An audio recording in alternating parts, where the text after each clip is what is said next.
गुरु गोविंद तो खड़े काके लागो पाए। गुरु गोविंद तो खड़े काके लागो पाए। बलिहारी गुरु आपने गोविंद दियो बताए। कबीरा गोविंद दियो बताए।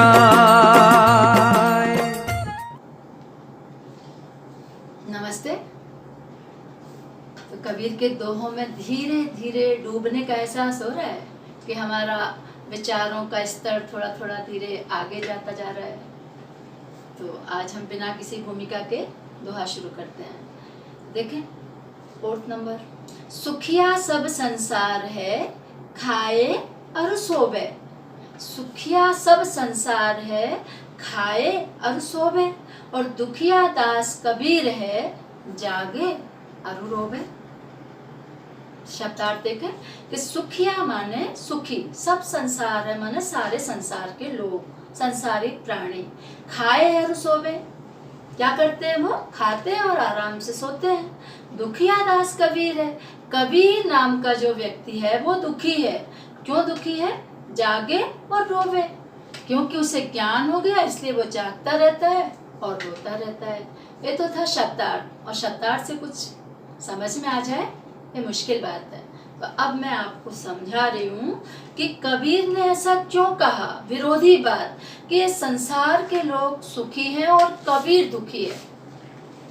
आपको समझ में आ रही है बात कि संसार के लोग सुखी हैं जबकि संसार के लोगों के पास ज्ञान नहीं है, और कबीर ज्ञानी बन चुके हैं और कबीर दुखी है।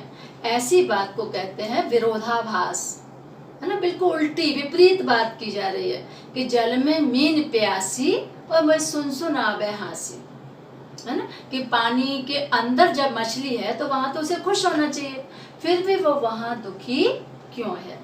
तो आप सुने कबीर इसमें क्या दर्शन, क्या बोलना चाहते हैं, उनका क्या दृष्टिकोण है। कबीर कहते हैं कि संसारी प्राणियों के पास ज्ञान, सच्चे सुख का अनुभव नहीं है अभी। उन्होंने सच्चा सुख शरीर में, कंफर्ट जोन में, भौतिक सामग्री में, इन सारी चीजों में सुख मान लिया है, जबकि वहाँ सुख है नहीं, सुखाभास है, सुख का आभास है केवल। तो वो उसमें सुख मान लिया उन्होंने, तो आराम से ही ड्रिंक एंड बी मैरी, खाओ पियो और मौज उड़ाओ, इसके आगे उनका कोई विजन ही नहीं है। उनकी ऐसी सोच को देखकर कबीर, जिसे सच्चे सुख का अनुभव हो चुका है, वो दुखी है। उसको तरस आती है उनकी बुद्धि पर कि ये नश्वर सुख को कैसे सच्चा सुख मान सकते हैं।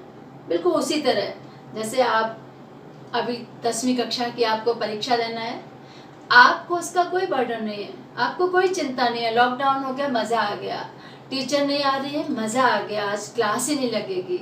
जबकि अभिभावक दुखी हैं कि इस साल बच्चों का क्या होगा, उनके साथ किस तरह की परीक्षाएं ली जाएंगी। तो जिसको ज्ञान होता है वो दुखी होता है, और जो अज्ञानी है वो सुखी। इधर इस तथ्य का निरूपण कबीर ने बहुत अच्छी तरह किया है।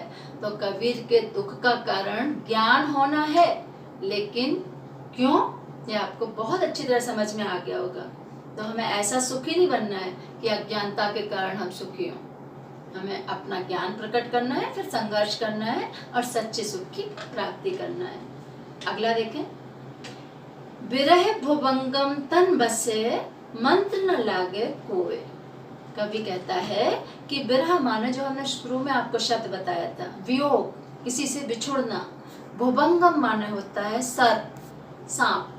तन माने शरीर, बसे माने बस चुका है। मंत्र न लागे कोई, कोई मंत्र काम नहीं करता।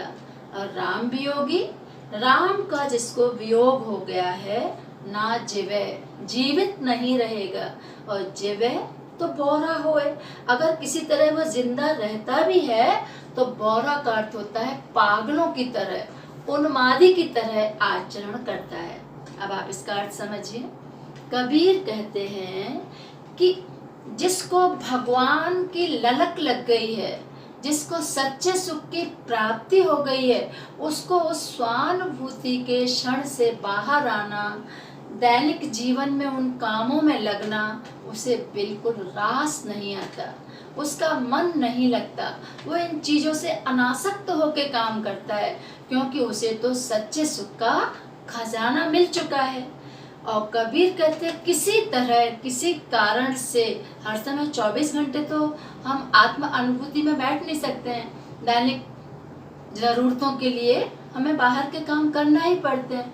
तो कबीर कहता उन क्षणों में उसे अच्छा नहीं लगता, ऐसे लगता है कि राम के बिना हम जीवित ही नहीं रह पाएंगे। और इसी बात को कितने सुंदर उदाहरण से समझाया है कि जैसे किसी को सर्प काट ले, सर्प अगर किसी को डस लेता है, काट लेता है, तो कबीर कहते हैं कि उसको मंत्र के द्वारा, झाड़ फूंक के द्वारा उसके बचने की उम्मीद भी है।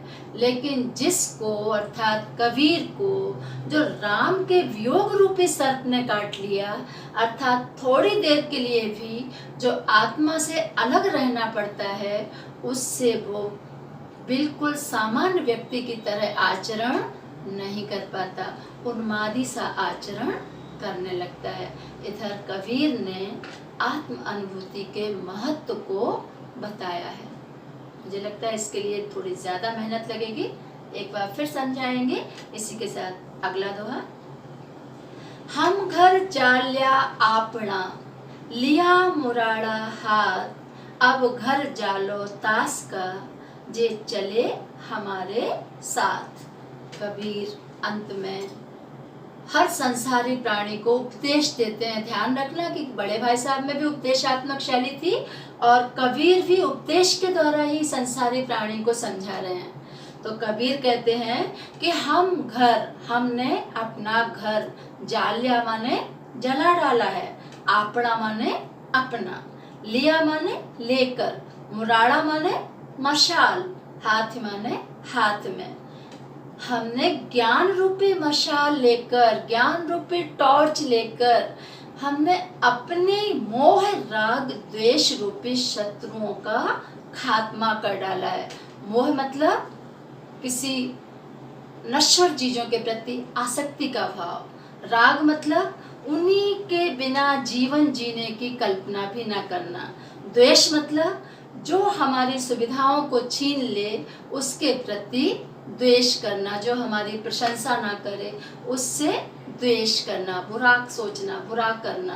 तो कबीर कहते हैं कि ज्ञान रूपी टॉर्च, ज्ञान रूपी दीपक, ज्ञान रूपी मशाल के बल से हमने अपने मोह, राग और द्वेष रूपी शत्रुओं का खात्मा कर डाला है। अब आप में से अगर कोई सुखी होना चाहता है तो आपको भी मेरे बताए रास्ते पर आना पड़ेगा, अर्थात संसार और संसार की चीजों से अपना ध्यान हटाकर आत्मा और परमात्मा की ओर सच्चे सुख की प्राप्ति के लिए आना पड़ेगा। इधर ये बात ध्यान रखें कि कबीर के राम दशरथ पुत्र राम, दशरथ अयोध्यावासी दशरथ के पुत्र राम नहीं थे। कबीर ज्ञान मार्गी शाखा के निर्गुण धारा के कवि थे। इसमें आत्मा को ही भगवान मानते हैं, जिसका कोई रूप नहीं है, जो निराकार है, जिसको हम देख नहीं सकते। तो कबीर ने उसी आत्मा की ओर लौटने की बात कही है। कबीर ने कहा कि सच्चा सुख अपने अंदर ही है, ना कावा में, ना मंदिर में, ना मस्जिद में। जो मैंने पहले वीडियो में आपको सारी कबीर की विशेषताएं बतलाई थी, वो सारी चीज़ें आपको उनके दर्शन में बहुत अच्छी तरह समझ में आई होंगी। तो कबीर एक दर्शन है और इस दर्शन को हमें जीवन में उतारना है। इसी के साथ आज हमारे कबीर के दोहे समाप्त होते हैं। फिर एक बार अगले वीडियो के लिए आपको वीडियो को लाइक करना है, चैनल को सब्सक्राइब करना है और बेल आइकॉन को दबाना है।